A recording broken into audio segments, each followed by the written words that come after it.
Kembali lagi di Cerita Cinta Channel. Jangan lupa like, comment, and subscribe ya. Terima kasih. 2 hari di rumah aja membuat perempuan itu hampir tak bisa berjalan normal. Suaminya benar-benar nakal sekali, tidak memberikan kesempatan untuk minggat walau sejenak. Di rumah saja kalau masih sakit, jangan dipaksain, padahal aku udah pelan loh. Tapi ya gimana ya, namanya juga candu, ya pasti mau nyoba lagi dan mengulang lagi. Ujarnya semangat dengan muka berseri. Udah lumayan terbiasa kok, walaupun masih sedikit terasa ngilu dan nyeri. Hari ini ada acara kumpul sama anggota KKN, baru mau membentuk proker dulu. Ya udah, aku anterin saja. Nanti juga pulangnya aku jemput. Aku juga ada ketemuan sama anggotaku. Mereka datang ke kafe tempat berjanji sesuai kesepakatan bersama anggota. Cie, kemanapun diantar sama pawangnya. Ledek Okta begitu pasangan halal itu datang menyambangi meja. Mereka langsung masuk diskusi. Berhubung ini pertemuan yang kedua, jadi sudah mulai mengenal satu sama lain. Ditambah ada grup chat yang menghubungkan antar sesama anggota, sehingga memudahkan diskusi apa-apa yang masih harus dirembuk, kadang di-share di grup chat. Mereka terlibat diskusi panjang yang cukup serius. Sabtu besok mereka sudah harus menghadiri pelepasan dan langsung berangkat sorenya. Karena waktu yang mepet membuat anggota gercep menyiapkan semuanya. Seperti sumber dana tambahan yang anggota cari dari sponsor yang mereka cari secara terpisah sesuai job desk masing-masing. Hingga menjelang sore, diskusi mereka yang sudah memakan waktu berjam-jam baru usai. Satu persatu meninggalkan lokasi. Sampai ketemu lusa teman-teman. Untuk hal yang masih perlu dibicarakan bisa share di grup. Gue pulang dulu ya. Pamit Okta paling pertama. Tak, buru-buru amat sih, masih sore juga. Timpal darah sesama anggota wanita di kelompoknya. Sorry guys, anak emak jadwal padat, harus pulang tepat waktu. Bye, duluan ya, seru perempuan berparas cantik itu. Inggit mau bareng? Tawar Dava tiba-tiba. Makasih Fa, gak usah, sedang dijemput. Tolaknya halus. Ya udah, aku tungguin aja sampai Biru datang. Kekeh pria itu ngeyel. Git, aku tuh seneng banget waktu kita bisa seanggota gini. Jadi kangen sama nasi goreng buatan kamu. Dulu sering ya buatin bekal buat aku. Hehehe. Dava nyengir, sementara Inggit hanya menimpali dengan senyuman tipis. Ah, itu hanya masa lalu, Fah. Tidak usah diingat-ingat. Tegur Inggit merasa tak nyaman. Ditambah teman yang lain sudah pada pulang. Tinggallah mereka berdua saja yang tersisa. Kamu gak pulang? Tanyanya merasa mulai jengah. Sebentar lagi, Inggit. Kamu banyak berubah ya? Ujarnya meneliti mantan pacarnya. Maybe, jawabnya ambigu. Sorry, aku duluan ya. Pamit Inggit karena merasa jengah. Ia akan menunggu suaminya sembari jalan saja. Yang penting tidak duduk berdua yang bisa menimbulkan asumsi lain bagi yang tak sengaja melihatnya. Inggit, boleh minta tolong? Pinjem ponsel ya, paketan aku habis. Aku butuh mengirim pesan pada seseorang. Pintanya merasa tak enak. Oh, boleh. Ini Fah. Inggit yang hendak berlalu mengurungkan niatnya sejenak. Menyodorkan benda pipih itu ke tangan pria itu. Sengaja Dava menahan tangannya. Jadilah mereka saling bertumpuk, membuat Biru yang baru datang salah paham. Apa-apaan ini? Kalian ngapain berdua-duaan? Murka Al menyorot marah. Dengan cepat menarik tangan Inggit dan membawanya keluar. Al, kamu salah paham, ujar Inggit menyela. Biru terus menyeret istrinya hingga keluar dari kafe. Pria itu mengunci mulutnya rapat-rapat, berusaha menahan emosi agar tidak pecah di tempat umum. Netranya menyorotnya tak ramah. Tangannya sibuk memakaikan helm pada istrinya dan segera menstarter motornya. Inggit menurut saja. Hawa panas dan merasa tak enak masih menyelimuti suasana hatinya. Tentu saja Biru tidak akan marah di sana. Ada Dava yang akan menyaksikan hal itu. Pasti membuat pria itu senang berhasil membuat huru-hara. Biru akan menceramahinya nanti setelah sampai rumah. Pria itu mengendarai motor bagai pembalap handal, gesit dan cepat. Mungkin efek marah membuat pria itu sedikit nekat. Untung selamat sampai rumah. Perempuan itu mengelus dada lega turun dari motornya. Masuk, cuci tangan kamu pakai kembang 7 rupa. Ada bekas Dava di sana. Celotehnya yang membuat Inggit melongo seketika. Mereka berdua hanya sedikit bersenggolan.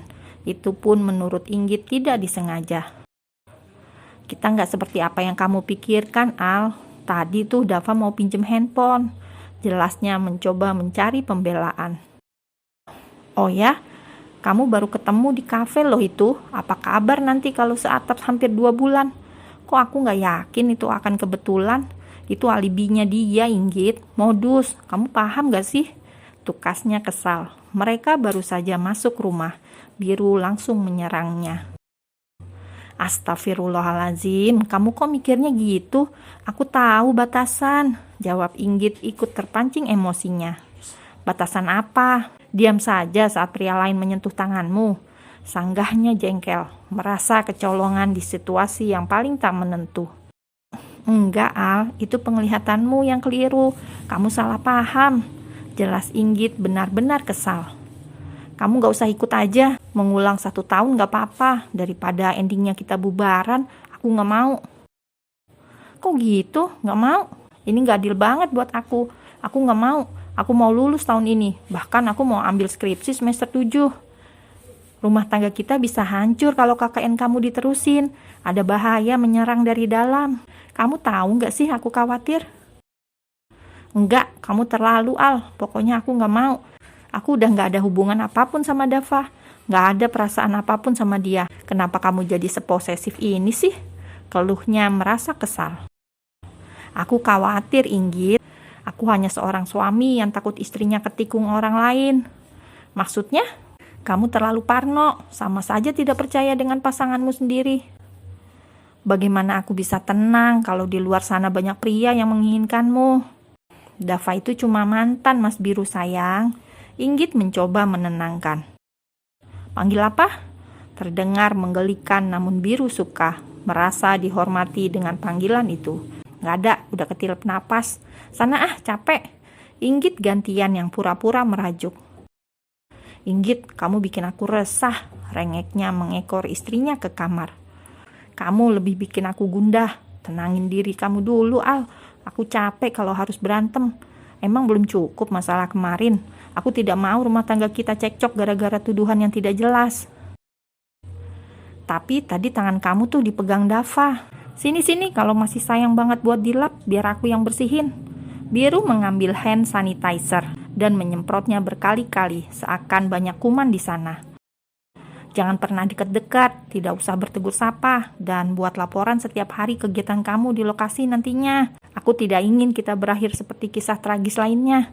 Putus gara-gara ketikung pas KKN. Amit-amit, jangan sampai. Kamu sekarang posesif, bikin aku gemes. Tapi nggak gitu juga caranya. Ya kali bikin laporan setiap saat, setiap hari. Kamu tenang aja dong sayang. Di sana tuh 12 orang, ditambah pemilik rumah. Jadi tidak mungkin kita terlibat momen berdua saja. Bisa saja mungkin, Inggit. Sangat mungkin apalagi kalau keduanya menginginkan. Kamu benar-benar meragukan kepercayaan aku, Al. Waspada itu perlu, Inggit. Aku tidak tenang pokoknya. Ini menyebalkan. Biru semakin dibuat frustasi. Al Biru Rasdan, aku hanya mencintaimu, kata Inggit mulai mengeluarkan jurus paling mujarab. Perempuan itu menangkup pipi pria itu dan mengecupnya sekilas. Biru masih terbengong-bengong syok mendengar pengakuan istrinya dan gerak tubuhnya yang semakin berani. Mungkin aku percaya denganmu, tapi aku tidak yakin dengan pria-pria resek di luar sana yang jelas-jelas masih menginginkanmu, ungkapnya resah. Cemburu ya? Kamu manis dan lucu sekali kalau cemburu. Seposesif ini, cinta banget sama aku. Takut kehilangan. Terharu aku. Inggit malah mendrama, seakan tidak prihatin dengan keresahan jiwa suaminya yang akan berpisah dalam waktu yang lumayan lama. Salah gitu kalau suami cemburu, tanyanya kesal bin ketus. Salah lah kalau tuduhannya tidak benar, tapi kamu lucu, bikin aku gumus. Inggit mencubit kedua pipi suaminya dengan gemas. Sakit sayang, hobi banget bikin galau orang. Seneng banget kayaknya lihat aku sengsara. Aku tuh orang yang gak kuat nahan diri kalau rindu. Apa jadinya kalau aku kangen? Hampir 2 bulan loh ya. Apa iya aku betah? Ah, ini berat. Sungguh kasihan kau Bondan, keluhnya merasa nelangsa. Lebaynya suamiku, kita masih satu kabupaten pak.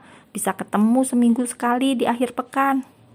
Seminggu masih terlalu lama, kenapa harus gini sih? Berpisah oleh jarak dan waktu di saat lagi pingin dekat terus gini. Ini tuh bikin aku kesiksa lahir dan batin. Puasa dong Al, kemarin aja bisa tahan berbulan-bulan, masa sekarang cuma seminggu gak kuat, cemen ih. Kamu gak tahu rasanya jadi cowok normal, mana bisa puasa, baru juga buka, yang ada ingin mengurungmu terus di kamar. Jawabnya mulai menyorotnya dengan tatapan begitu dalam. Jangan bilang mau mangsa aku sekarang, masih jam dinas pak. Inggit menatap penuh curiga. Bodoh amat, jam kantor, jam dinas, jam kerja, hayu. Pria itu mulai rusuh. Bentar-bentar, kabur. Inggit, astagfirullahalazim.